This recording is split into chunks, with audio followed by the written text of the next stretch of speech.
That night. You want to know about that night? For me, so many years later, it's just a scene that exists. A scene that sometimes plays over and over in my head until I drown it out with something else. What? You know, alcohol, people, loud music, sometimes pain. But one way or another, I have to drown it out. That day started over at my grandmother's. My brother, he was there, he was 5. I think we got along well then. We like each other a lot now. But it wasn't always like that. That's not important now. I don't remember much about the day.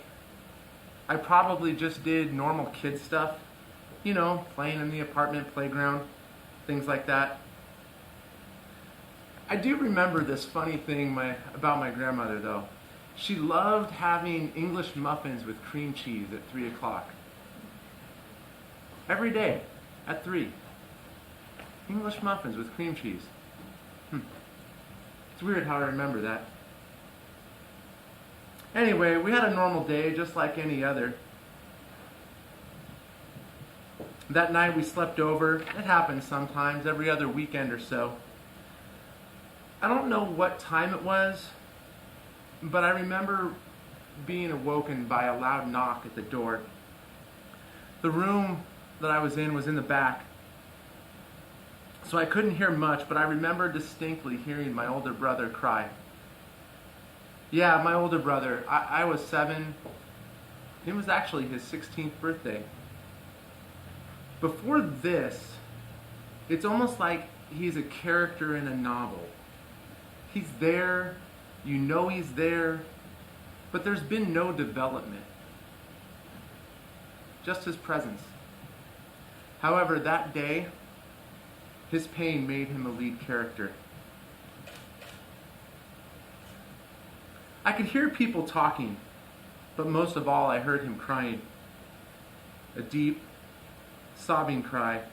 While I tried to fathom what could make my strong older brother cry like that, he came into the back bedroom where we slept. You know how there are moments in your memories that are maybe kind of fuzzy, maybe black and white? This isn't one of those times. This moment is in full color. The sounds, the smells, even the taste of the air. I could hear the gentle breathing of my sleeping brother as my older brother approached the bed to wake us up. The thing that surprises me most about that night is I don't remember his words. Everything else I remember, but his words are lost. I can see his lips moving. I can hear the sobs while he spoke. I can hear the cop in the other room as he spoke to my grandmother, but I don't remember his words. For all I know, he spoke in another language, but I understood him all the same. His message is never lost. We cried until I fell asleep. You'd think when I awoke the next morning, I might have thought it was a dream. But the message was so raw, so true, so much more than his words that I can't even remember. I knew what he told me wasn't a dream. There never for once existed a moment when I doubted the reality of his message.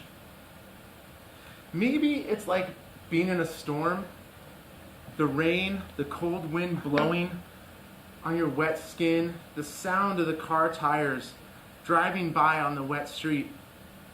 However, what you remember most is the thunderclap. The thunder is there, it exists.